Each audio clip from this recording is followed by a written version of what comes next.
Liza Lawrence here with episode 24, A Rare Friendship.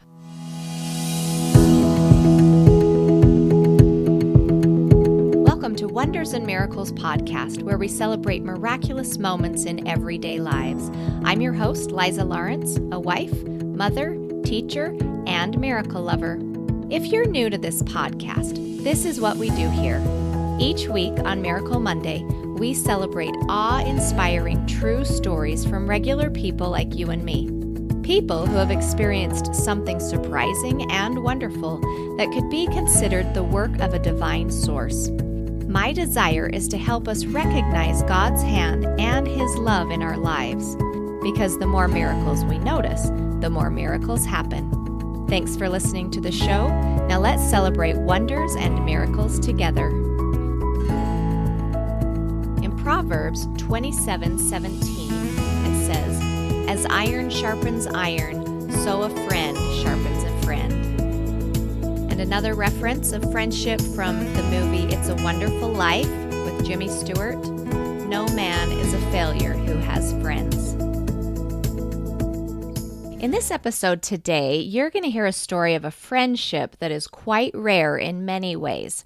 Randy and Dawn met in the 4th grade, and after 50 plus years, they discovered just how rare their friendship is, as Dawn is in need of a kidney transplant, and Randy gets tested to be the donor. Keep listening to find out how these two friends' lives were meant to help save each other. But first, I want to give a shout out to the fan of the week. This is from Fire Tango. Wrote a review on iTunes, 5-star rating, titled "Nice to Listen to. I love this podcast. It's my new favorite. So uplifting to hear true stories. Helps me think of all the times I've seen miracles in my life."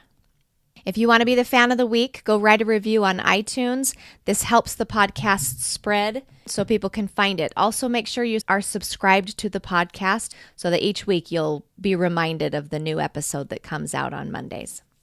All right, before we get into their story, I wanted to share a little miracle. Sometimes I think as parents, we pray for our children to find friends, and their story reminded me of this story with my little girl. So my baby was going into the 2nd grade, and she was really nervous to go into public school. We had had her in a private school before, and she didn't want to go back because the year before she had had a bad experience in the public school system. So I really prayed a lot before we sent her for her to find a friend, because I knew that that was important to her, to have a safe person that she could meet every day at school. So as I was praying for my daughter to find a friend, I actually had a vision, and I sometimes call them glimpses, where I saw a little girl with long bleach blonde hair in her class. And it was like a flash of, this is her friend. And after the prayer, I told my daughter, I said, "I promise you, you will make a friend this year. There's a little girl in your class who has blonde hair. Look for her and make friends with her." So the first day she came home from school, no friends. "It was not a good day, Mom. I did not make any friends." I said, "Well, keep looking. The Lord has shown me that there is a little girl in there for you to be friends with." The next day she came home so excited. "Mom, I made a friend. I found a friend." And her and this little girl, she was this bleach blonde little girl in her classroom, became best friends that year. And they're still best friends to this day. And my daughter's now in 4th grade. I was talking to this little girl's mother, and I said, "I just want you to know that your daughter was an answer to our prayer for my daughter to find a friend." And this little girl's mother said to me, "I love that, because your daughter was an answer to our prayer." She said, "We were new this year. My daughter didn't know anyone in this area, and we were also praying for her to find a friend." So our two girls found each other and became beautiful friends, and they are darling together. So another little miracle story of the Lord intervening and helping create miracles in our lives. All right, well, now you're going to hear the story of Dawn and Randy and their friendship. Okay, well, I am here with Randy today, and he's from Las Vegas, Nevada, and he is going to share with us a miracle story that began 40 years ago in the making to kind of the climax in 2014. So Randy, thank you so much for being willing to share your story on this podcast, and let's hear what you have to say. Well, I grew up in Billings, Montana. I grew up in a very unreligious home. I had never been in church at all before the age of about 14, maybe an occasional wedding or something like that. My aunt took us to a Bible school one summer and scared us to death. But other than that, we had not had any religion whatsoever. None. I became friends with a kid at school. His name was Don, and Don and I became inseparable.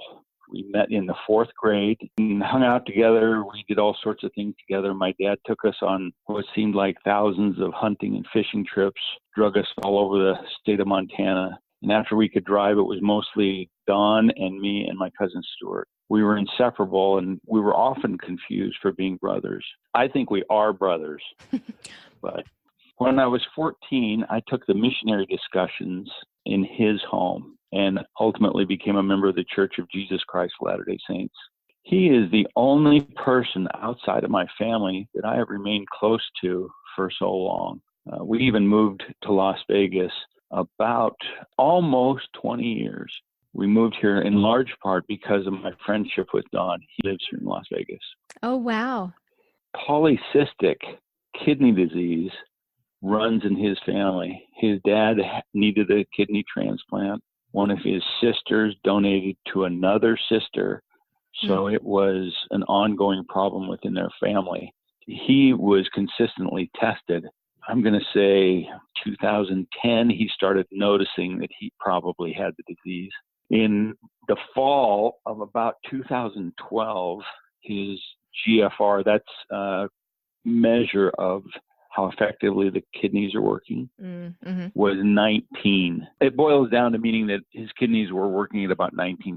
So it was time for him to start searching for a donor. And I thought that'd be a good idea. So I threw my hat in the ring, not thinking that it was that big a deal. I had great support from my wife, Sherry. At first, she was a little hesitant, of course. You think, wait a second, is someone going to cut into me and take some of my organs? That's a little frightening. My children, though, were very supportive, and Sherry ultimately became very supportive as well. So we began testing in early 2013 at the Scripps Clinic in La Jolla, California. That day was a reminder that God was aware of this all along. It was his way of sending kind of a heavenly wink between the two of us. One of the connections that day was my surgeon's name was Randy Schaefer. It wasn't just Randy, it was Randolph.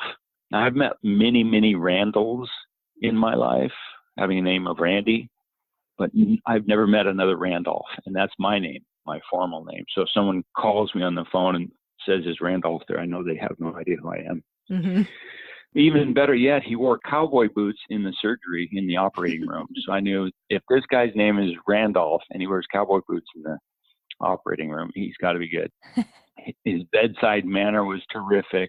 Not exactly what you'd expect from a La Jolla surgeon. So during that day, when they're making the evaluation, they want to make sure, number one, you're physically compatible, and number two, socially ready for it. I think there were at least 3 or 4 doctors I met with separately. They have an internist that meets with you. They take all sorts of blood tests. The surgeon meets with you. Different doctor, a general practitioner, talks about your general health. Psychologist, and each of them asked questions like, "You're doing this of your own free will and choice. You are not being paid for this. You know that if he doesn't treat the kidney well, you'll be okay, right? You're not going to be mad or depressed, and if it doesn't work, you're going to be okay with that too." And they're just very, very concerned about how this would affect me. And I always thought of it was, yeah, this is great. It's just something that maybe I can do. Well, they took blood, and I've had my blood tested many times over the years, but they'll take 1 or 2 or 3 of those little vials. That day they took 17. And I remember meeting with a nurse that afternoon, and the conversation went something like, "Now the best matches for live kidney donation are about the same age." Good. That was right. We were buddies from long ago. Body size, yep, we're about the same size. Sex, yep, we're both guys. And especially blood type. That's why siblings are often the best match. Mm-hmm. And she said, while we generally can get around differing blood types, having different ones adds another layer of complication. And then she stopped as she's reading through my chart and she says, uh-oh, looking at Don's blood type, I'm afraid you won't be a match. And I said, why is that? She said, because Don's blood type is only found in 4% of the population. Wow. I said, is it AB positive? She said, yeah, how did you know? Because that's my blood type. I love that. From that moment on, I knew I was doing the right thing and at the right time for the right reasons. Mm-hmm. So I believe that God put us together all those years ago.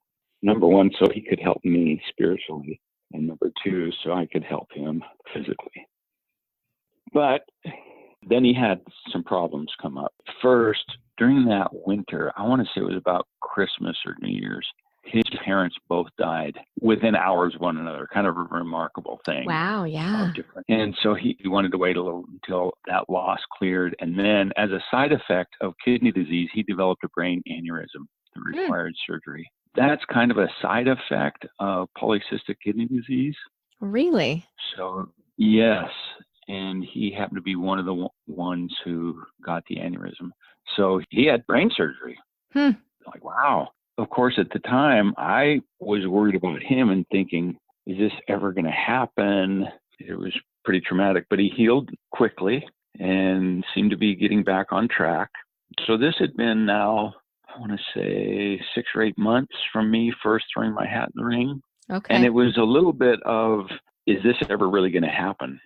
And then after he healed from that, he was hit and run by a car on a bicycle. My goodness. He spent a few days in the hospital. He had 7 broken ribs, a chest tube. He was just in rough shape. So then March came around and he recovered from that. He was good to go, but he had a blood clot in his groin. It wouldn't go away. And it was right where they were going to connect the blood vessels for the kidney. Because once a transplant is done, the kidney is right below the belt line in the front. But that blood clot wouldn't go away. And since it had been a year, I had to be retested. We decided on a day, it happened to be my daughter's birthday, June 3rd, and we were moving towards that. We both had to be retested. So we met there at Scripps for the retesting. And I was done. He was done. And I'm driving up. I'm going to spend the weekend with some friends a little farther north in California. And he calls and says, oh, I got bad news. You know that blood clot? Yeah. Doctor says they can't operate because it's just in exactly the wrong spot. And they're going to take one more test and look in the morning, but it looks like it's off again. So by this time, this is a year and a half has gone by.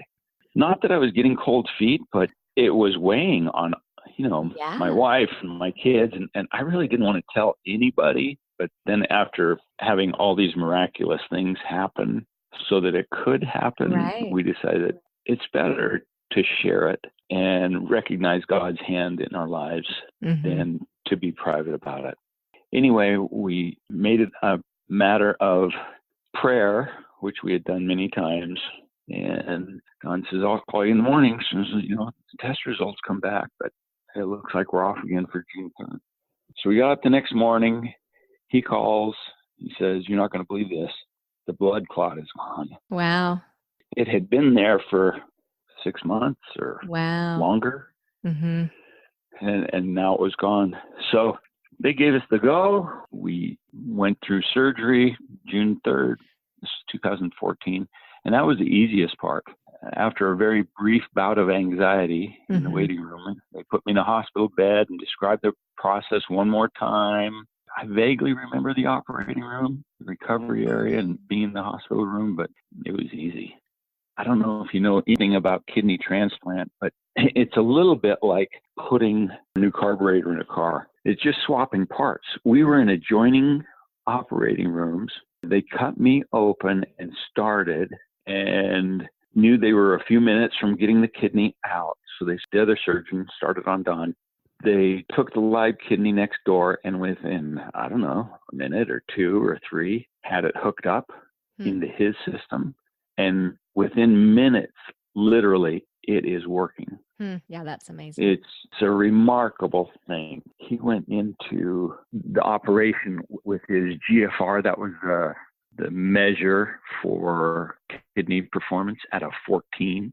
Oh, wow. And when he came out of the operating room, it was at 30 and rising. But it really is kind of an amazing process, modern miracle in itself that surgery can be done the way it is. Oh, one other thing I wanted to tell you.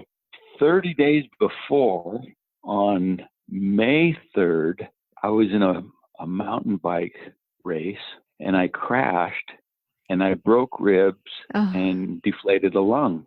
So I had broken ribs and a chest tube on my left side, so I had an exact scar that Don had.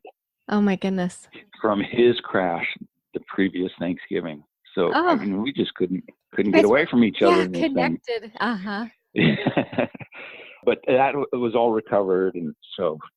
Wow. For me, there have been no side effects. I've been able to be physically active like I always was. He's had a remarkable recovery. One of the best things, we did a century bike ride. It's called the Tour of Tucson. He trained for it and did it. And before we had lunch together, and he said, "Thank you." Of course, he said that many times. Right. Extremely gracious in all of this. I'm sure. And he came to me and said, "I never thought that I could do this sort of physical activity again. I thought it was behind me, that my life was just going to have to be different." But he's had more energy. He has young children, so he's had more energy, more physically active, and feels just far better. It's been incredibly rewarding. And of course, he's a dear friend. A little bit humbled by the process. I really didn't think it was that big a deal. It really had no effect on me long term, other than being grateful for God's presence in our lives. I loved how you said both of you have helped each other in this life. Him introducing you to God, and then you, in essence, saving his life physically. So he's saving you spiritually, you saving him physically. I think that's a beautiful connection. And that your friendship has stayed strong is really amazing. So I think there was something maybe spiritually connecting you two throughout the years. You said God kind of prepared this before, it feels like. Yeah. Anything else you learned from this experience or this whole journey? Well, I always felt like I couldn't express the gratitude I had for the people around me. A precious few people knew about it from the beginning. You know, I shared it with very few people that I was planning to do this. And they showed great restraint in keeping confidences, but still giving me encouragement and helping me make good decisions. When I crashed my mountain bike, I was just flooded with visits and well wishes. And then once word of the transplant got out over the few weeks afterwards, I felt like Jimmy Stewart in It's a Wonderful Life. You know, there have been so many family and friends who expressed love and support and kindness. You know, kindness is a powerful thing. Yes. I think we should all remember that we have more friends than we think we do. More people that would help and do things if they knew you needed help. And of course, I need to put in my plug for anyone who's considering kidney donation. That by all means, there are complications, there are bad experiences. I recognize that, but the risks are minor in comparison to many surgeries. And it's a wonderful thing. It is literally a life-saving gesture. You can't live without kidney function. Right. How did you come to the decision to donate your kidney? I would imagine that would be a hard decision to make. I know people say that, but did you feel called to do it? Yes, I never felt scared. I never thought, oh, I'm never going to be able to do X, Y, or Z again. I just never had those words. And maybe that was being a little Pollyannish. I don't know. But I never worried about it. And I thought, yeah, I'll give it a try. I'm a kidney, sure. I have too. Well, it tells me how much you love Don, because if you didn't hesitate and just thought, yeah, I can do this for him, really speaks volumes to your relationship and your friendship with Don. Yeah, it's really been fun thinking about this last while. So thank you. Really appreciate it very much. Well, I love hearing stories like this. You know, you sometimes miss the little parts where God's hand is in things unless you look back and kind of reflect on the timing in our lives and those sorts of things. And I really think when we do that, we can see God's hand orchestrating so much of our lives, that the right people at the right place at the right time connecting with us for our growth and our journey. So I love stories like that. And I do believe those are little miracles in our lives. Couldn't agree more. Thank you. Yeah, thank you. Well, I am here with Don, and he is going to share his side of the story that we heard from Randy as the kidney donor recipient. So, Don, thanks for being here to share your side of the story. And I know this happened in 2014, so 4 years ago, but tell us what happened from your perspective. Should I go back to the beginning when we met? Whatever's pertinent. If you want to go back, because I really do think that's where the God moments started. This is where I think the miracle comes into this. And I can feel myself getting emotional already. You know, I grew up in Wyoming, and then in fourth grade, I moved to Billings, Montana. My parents bought a home that was basically 2 blocks from where Randy lived. And I was just going into the fourth grade. I didn't know a single person in that town. And so we went to our new elementary school, Bitterroot Elementary. And the first couple of weeks, I ran into this kid named Randy. I remember he had a green bike with yellow tires. And we rode our bikes to school every day. We realized we lived very close together. So we rode our bikes to school the couple of miles every day together. We just seemed to have a natural connection. Everything about the outdoors, everything about riding our bikes, everything about playing kickball at recess. We just did all that stuff together like we'd been together our whole lives. I think we only had one disagreement when we were young, and that's because Randy's smarter than I am. And there was a question in English about how to spell there, or which use to use there. I said it was one way and Randy said it was the other way. We went and asked the teacher, and she said that I was right. So that's probably the only time in my life where I was right in school over Randy. That's cute. But we both enjoyed the outdoors, and we got involved in scouting. I was in scouting and asked him if he wanted to come on some of the campouts and stuff, and he said sure. And so then we really got involved in scouting and camping and all that kind of stuff as well. And then in high school, we played football together. We were on the wrestling team together. He always wrestled a weight class higher than I did. And we both were really good at the sport. And then one time we decided to do a 120-mile bike ride to Cody, Wyoming. And that's where my grandparents live. So we decided we'd ride there, stay with my grandparents, and then his dad was going to come pick us up. Well, his dad took us the first 25 miles to a town named Laurel. And then we rode the rest of the way till about 40 miles out of Cody. And then his dad was kind of like following along and just happened to cruise up as we're getting to town and had this big hill left. So he picked us up and took us and delivered us to town. Well, not really being professional athletes, we took off on our bikes with these backpacks, and we didn't carry enough water. So as soon as we got there, it was summer, it was hot. So as soon as we got there, Randy got sick. And he was like totally dehydrated. So his dad had to come then pick us up again and bring us back to Billings, where Randy had to go to the doctor and get some transfusions and that kind of thing to get him hydrated again and so forth. So that was one of the big adventures that we had. But we had so many adventures in high school. We went on a hunting trip one time, and we went hunting mountain goat. And we got way up into this mountain about 4 miles in the middle of winter, and the snow was up to our knees, and we're trudging through this snow. We finally see a goat, but it's up on the side of this mountain. And so we shoot at it, and it goes down. And so we have to go down through this big ravine and then hike up to where it's at. Well, when we get down to the bottom of the ravine, there's a creek down there, and it's full of freezing cold water. And it's like 18 feet wide and about 2 feet deep.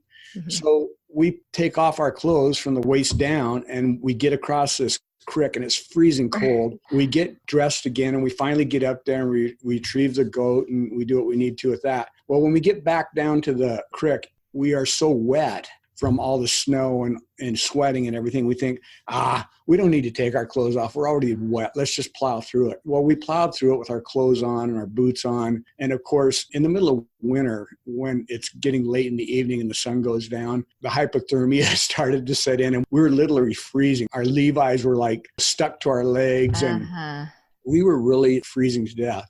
And this is one time when we didn't panic. But this is like a life or death situation. Mm-hmm. Randy's dad is a paraplegic, and he was sitting down in the car waiting for us. He had been down there all day thinking we're going to come down. Well, by now it's dusk, and we still haven't returned. So he's down there, having a conniption fit. And so Randy and I, because of our scouting training and stuff, we'd been through there on a 50-mile hike the year before. We knew there was a cave coming up on the trail. We went into this cave. We brought in firewood. We built a fire. We took off all of our clothes. Oh, wow. We dried them out as best we could. And that's really what saved us, is that we took off our clothes and we got them dried out. And we were able to then hike out. We got down there after dark. And like I said, his dad was just... I'll bet he was dying.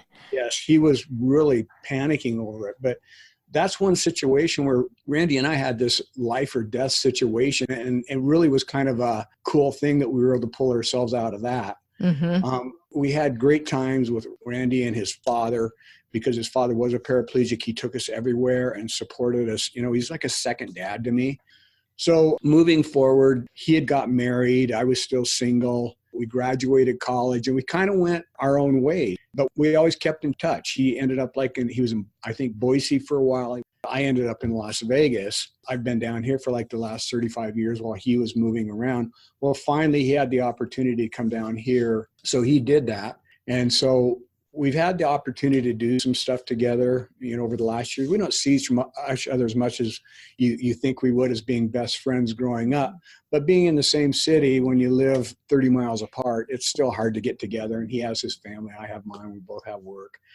But anyway, Randy he's not only a really smart person, but Randy is an incredible athlete. We started running marathons back in the day, and then he started running like these endurance races, where 100-mile races. Huh. I've always now been chasing him, saying, hey, if Randy can do 100 miles, I can do 26, right. That kind of thing. Oh. Randy rides his bike a lot of days, 65 or 70 miles just in a day, and I'll do 35 today. He's just an incredible athlete. So when it came time for me to have the kidney transplant, Randy, we'd been keeping in touch. He knew it was coming up. And basically, I was admitted to Scripps, which is down in San Diego, and they had these admittance things that they wanted me to go through. And I did all the admitting and was qualified to be with them. They wanted to know if I wanted to test anybody. And I said, well, probably start with my sisters, because I didn't really have any other siblings. So I told Randy, he says, hey, I want to get tested. And I said, no, I can't. I don't want you to get tested. I don't want you to have to go through life with one kidney because of me. And it was partly because he was such an incredible athlete. And I just didn't want him to have health issues because of me. He didn't hesitate a minute. He said, no, I'm going to get tested. He said, you can't not let me get tested. And I said, we aren't going to match. And he's like, well, no. So anyway, before any of my sisters were tested, Randy was tested. And miraculously, we were a perfect match. We had the same blood type. And there's like these other 10 things that they test you on to make sure you're compatible. And we were compatible like on 8 of 10 of them. So we're basically a perfect match as far as they were concerned. And wasn't your blood type rare? Like you're both AB? We're like AB positive. Yeah. It's like one of the rarest that there is. And the fact that we're both the same blood type, it's just like, and that was one of the things that I said to him up front, we're not going to be it. I'm like rare. And he's like, okay, well, I'm getting tested. It turns out he's rare too. Interesting. It's just the way we are. The good thing about that was I wasn't quite at the stage of needing transplant yet. My numbers weren't quite there. But as soon as they were, we were already pre-qualified. And so basically when they said, okay, it's time, your numbers are bad, you need to go get a transplant. We took a trip down to San Diego. He sat in one room, I sat in the other. His doctor started first, opened him up, took out the kidney, brought it to the middle room, and then they opened me up and said, okay, here it is. And they put it in me. So that was pretty amazing that it worked out so perfectly. I think of all the things that happened through our life, from meeting in fourth grade and going through all the stuff that we went through, getting through college and still staying in touch, him then ending up back in Las Vegas, us both being athletic, him more than me, and keeping ourselves in good shape, able to do that. Mm-hmm. And then the fact that when it was time, he was like the perfect match. He had the perfect blood type. He had all the other qualifiers, and it worked out. And we went through the surgery basically perfectly. There was no complications or anything as a result of it. I have to thank him, and I love him dearly, because it would have been easy for him to say, not to say, but to think, I don't want to do that. I mean, I don't want to mess myself up by giving away one of my kidneys. But he did. He insisted on it. He made the decision easy for me because he insisted on it. If I qualify, I'm giving you a kidney. And so that's the beautiful thing about our story. We've gone through the time, the last 3 years, and there's been no complications. I mean, I don't want to say it, but the guy is even more exceptional now in what he does, not only in his family life and in his professional life, but in his biking and stuff. We follow each other on Strava, and he continually just set personal records on the routes that he rides. I mean, so his health and his strength is just... And how old are you guys? Are you in your 60s? Yeah, I'm 61 now. I just turned 61, and he's 60. He's my younger brother because he's 8 months younger than me. Which is amazing to have that type of health and stamina in your 60s, still biking, still being very active. Yeah. The guy's going to go on a 375-mile ride in a couple weeks, and they're going to do 125 miles a day for 3 days straight. Wow. So that's the kind of guy he is, Yeah. And he's been a great friend. I've gone through some personal problems. And he's gone through some personal problems. We always call each other and say, hey, here's what I got going on. What do you think? And we don't always have the answers, but it's just nice to have him there to talk to. We really are like brothers. I do love that connection, and I think it's beautiful. What were your thoughts when he said, I'm going to give you my kidney? You mentioned you kind of tried to talk him out of it, but did you? I wasn't sold on it. I really didn't want to mess up his life. And I told him that. I said, what if you give me your kidney and then you have bad health because of it? Mm-hmm. And I don't want you to get bad health and then resent giving me a kidney or something. I don't want you to be mad at me eventually because all of a sudden you aren't as healthy as you could be. And, I don't want to affect the way that you train and stuff. Mm-hmm. But he was totally insistent all the time. It's going to happen. Mm-hmm.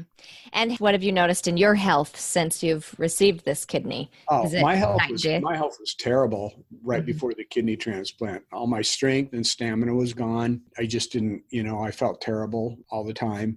And then as soon as I got the kidney transplant, my health returned 100%. I mean, really? I really got back into biking again. I was riding some Century races as well. He's not only gave me the kidney, but he's inspirational. And like I say, I think, okay, if Randy rode 100 miles today, I can ride 50. So my health has been really good, and I'm very, very grateful for him. And I try to tell him every year, on the anniversary, I write him a text or say, hey, thank you. I'm alive and well because of you. Because of you. Yeah. Well, I love that. I love the connection that you've maintained, that friendship, and that miraculously you were the same blood type in that match. I think that's the miracle of that story. The whole AB positive thing is just how did that happen? Yeah. Well, Don, thank you very much for sharing your side of the story. I appreciate it. Absolutely. Well, I just had so much fun visiting with these two men and hearing about their adventures together and their connection over the years. So Randy and Don, thanks so much for sharing that beautiful miracle story and that you were there for each other in your times of need. So thanks for sharing some time with me this week. I'd love to ask you for a favor for everyone who's listening. There are 3 really important things you can do to help spread the word about this podcast. I'd love to inspire and uplift as many people as we can reach, but I really can't do that on my own.